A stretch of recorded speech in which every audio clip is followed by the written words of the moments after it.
Before I conclude, there's an issue that I wanted to address, and it's an issue I received tens of questions on, and it pertains to boycotting and whether it's haram or halal and other details pertaining to that. And I received questions from in Arabic and in English, so it's going on in the Arabic world and the Western world. And this was a hot issue 2 decades ago, in our beloved Sheikh, the Allama, the Imam, Shejh Ahmed Xhibrīl, rahimahullah ta'ala, addressed this. And he asked me to type it and publish it, which I did on as-salafiyun.com back then. And it can probably be found, wallahu a'lam, somewhere on the internet today. He responded to some issues, for example, like the issue of invalid qiyas, of saying the Yahud during the Messenger sallallahu alaihi wasallam's time, who are under his control, are like the Yahud of today. He cleared that matter up. And in the beginning of the fatwa, he said, whoever says boycotting is not permissible is either ignorant or has ulterior motives. You hear statements like the Messenger sallallahu alaihi wasallam didn't boycott. It's not permissible. The rulers didn't allow it. If you allege that the Messenger sallallahu alaihi wasallam didn't boycott and it's up to the rulers, then be a real Salafi. Go to your rulers and ask them to do exactly what the Messenger sallallahu alaihi wasallam did. The Yahud of the Qibla are afraid to think about what the Messenger sallallahu alaihi wasallam did to the Yahud of his time. The Yahud during the Messenger sallallahu alaihi wasallam's time didn't do a milliounce of what the occupation Zionists are doing today.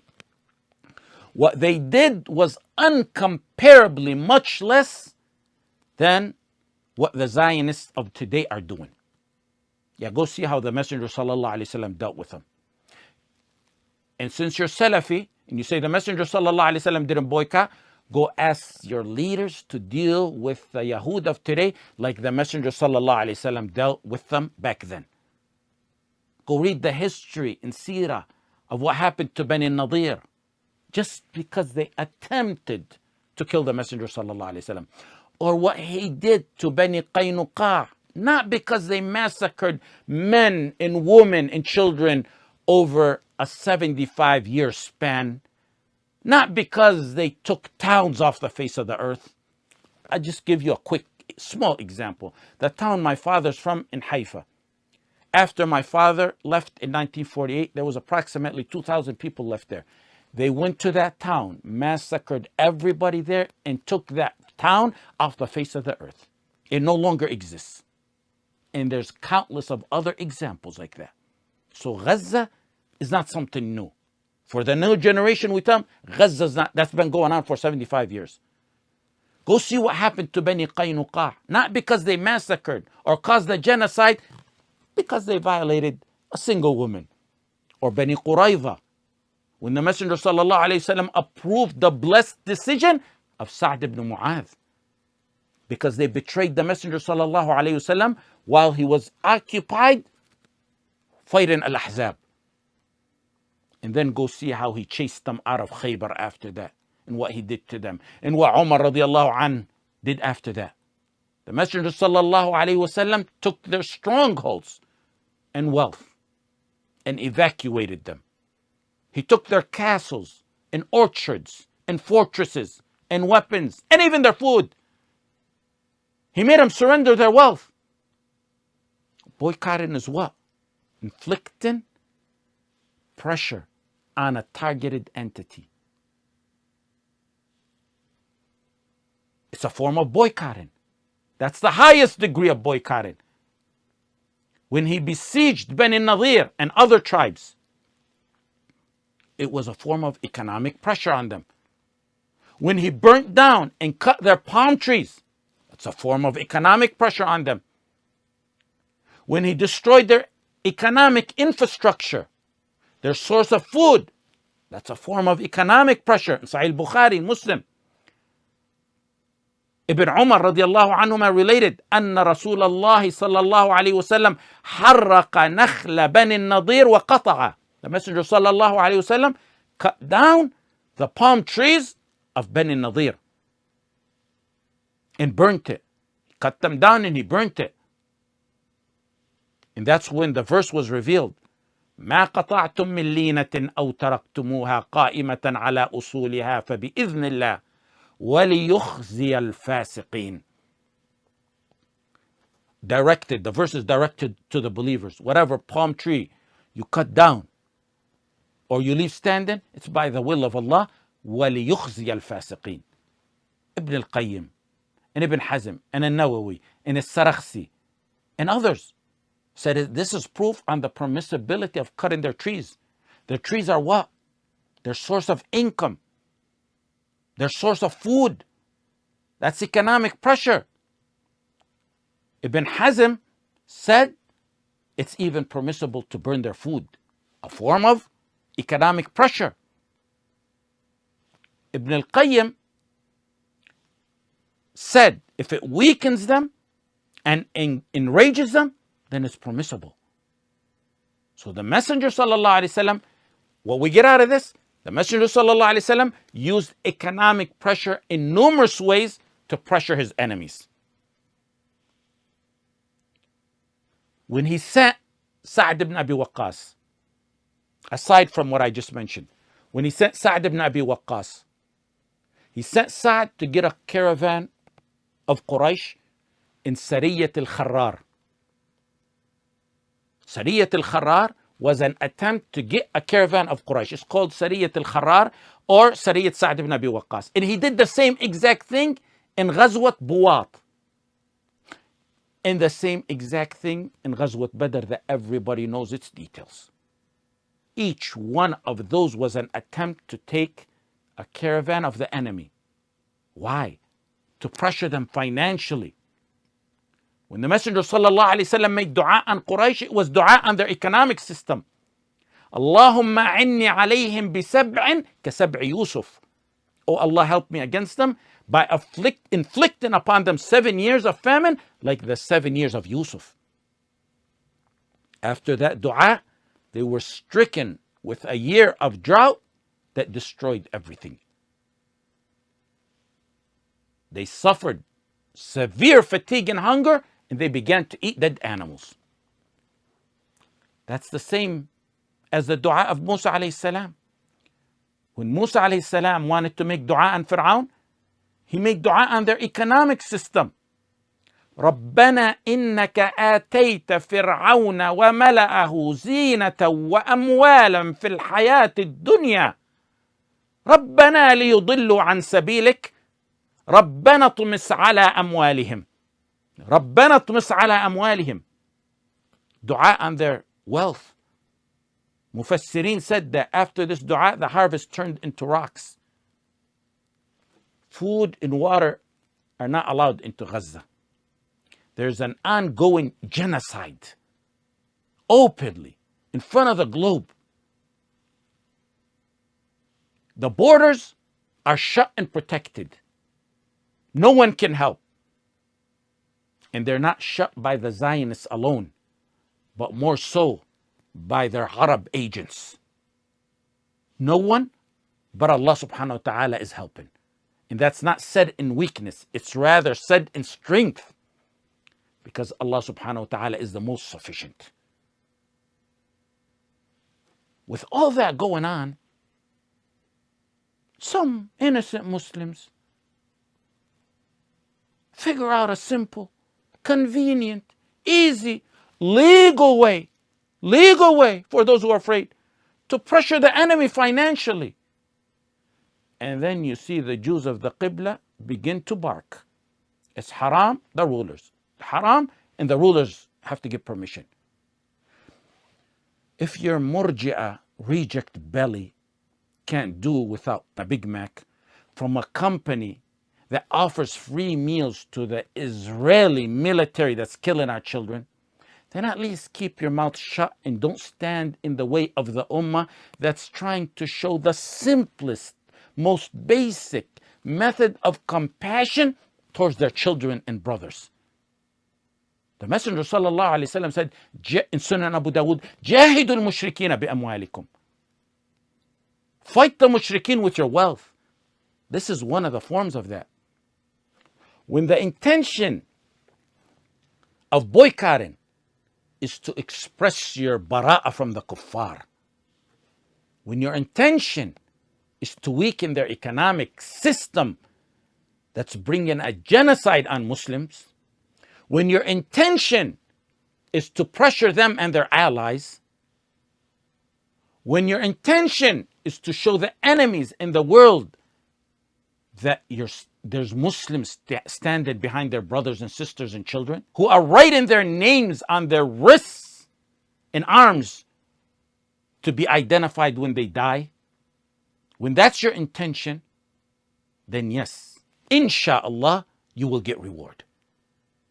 Aside from the battles that were aimed at the wealth of the enemies of the Messenger sallallahu alaihi wasallam, aside from those battles that were aimed at inflicting economic pressure on them, boycotting is established in the clearest way in Hadith Thumama. And pay attention to this. If you get nothing but this hadith out of this, that's all you need. Thumama was a prisoner that the Muslims took, and the Muslims tied him to one of the pillars. And the Messenger sallallahu alaihi wasallam would go visit him and say, "What do you have to say, Thumama?" And Thumama would respond eloquently, and the story is long. The Messenger sallallahu alaihi wasallam decided to release Thumama after some days. He said, "Release Thumama." And when the Messenger sallallahu alaihi wasallam released him, he was still a disbeliever. Thumama went a short distance, he performed ghusl, then he came back to the Messenger sallallahu alaihi wasallam's masjid and he said, "Ashhadu an la ilaha illallah wa ashhadu anna Muhammadan Rasulullah." He embraced Islam.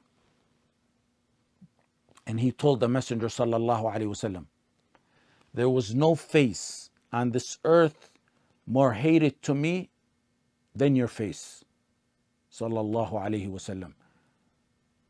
Now your face is the most beloved face to me. Wallahi, there was no religion more hated to me than your religion. Now your religion is the most beloved religion to me. Wallahi, there was no town more hated to me than your town. And now it's the most beloved town to me." Thumama decides to go perform Umrah. The Messenger sallallahu alaihi wasallam is in Medina. Quraysh was still the leaders of Mecca. And here's the point of the story. He's from Al-Yamama. Al-Yamama supplies wheat to Mecca. They supply Quraysh with their essential food. He's the leader of Al-Yamama. He knows how they've been persecuting the Messenger sallallahu alaihi wasallam. Now his wala is to Allah subhanahu wa ta'ala and the Messenger sallallahu alaihi wasallam. He feels he needs to do something about this. And he does, within days of his Islam, what masses couldn't do throughout their lifetime. Radiyallahu an. When Quraysh saw him performing Umrah, they said, "Sabawta, you change your religion." He said, "La, walakin aslamtu ma'a Muhammadin Rasulillahi sallallahu alayhi wa sallam. ولا والله لا يأتيكم من اليمامة حبة حنطة حتى يأذن فيها النبي صلى الله عليه وسلم." By Allah, wallah, you're not going to get a single grain of wheat from Yamama until the Messenger sallallahu alayhi wasallam allows it. I'm cutting off the supplies. ولا والله لا يأتيكم من اليمامة حبة حنطة حتى يأذن فيها النبي صلى الله عليه وسلم. He took it upon himself to boycott Quraysh from the essential food they needed to survive on. If that's not boycotting, what is? Aside from the tactics that the Messenger sallallahu alaihi wasallam used to pressure the enemy financially, Hadith Thumamata ibn Uthal is clear on this matter. And take these 4 quick points on this matter. First of all, what Thumama did was boycotting financially in the clearest of clear methods. Number 2, he didn't get permission from the Messenger sallallahu alaihi wasallam before he boycotted them. Number 3, when the Messenger sallallahu alaihi wasallam finally intervened after the boycott brought Quraysh on their knees begging the Messenger sallallahu alaihi wasallam, The Messenger ﷺ never told Thumama, why did you boycott them? He never told them boycotting them is haram, you shouldn't boycott them. The Messenger ﷺ would never delay teaching us something like that when it occurs before him or he knew of it. The fourth point, the Messenger ﷺ never told Thumama, why did you boycott them without my permission? Why didn't you the Messenger ﷺ never told him, why didn't you consult with me before you boycotted them? He didn't say, next time you do that, ask me for permission. So this is clear on the matter of boycotting, aside from what I mentioned prior to that. And there's two types of ruling on the matter of boycotting. And I'm going to keep it very simple and brief. Otherwise, it'll take hours long. There's entities or governments or companies or individuals that are involved in actively, directly fighting Muslims or killing them. It's not just haram, it's kufr to deal with them in a way that directly aids them over the Muslims. That's by ijma'. يا أيها الذين آمنوا لا تتخذوا اليهود والنصارى أولياء بعضهم أولياء بعض ومن يتولهم منكم فإنه منهم إن الله لا يهدي القوم الظالمين. Allah subhanahu wa ta'ala said, ولا تعاونوا على الإثم والعدوان. We talked about this many times in the past classes. People who know the pure tawheed, the pure wala and bara, know this clearly.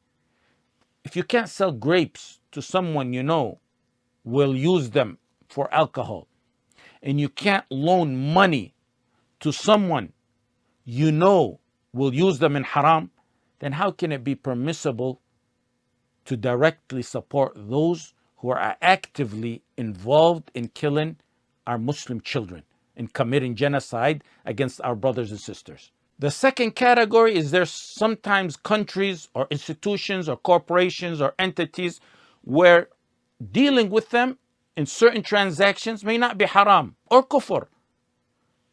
That specific transaction or business dealing that you're doing doesn't fall under haram, even if they're enemies of Islam. But Muslims see a benefit in boycotting them. They see a great benefit in boycotting them, to punish them for something they did, or to protest something they did, or to get them to change their behavior. Like, for example, governments that allow their citizens to insult the Messenger sallallahu alaihi wasallam, or whose leaders insult Islam. It may pressure them to stop their filthy citizens and leaders from insulting the Messenger sallallahu alaihi wasallam and Islam. Or the least of it is to show our objection at what they're doing. And unfortunately, that's how weak the Muslims are today.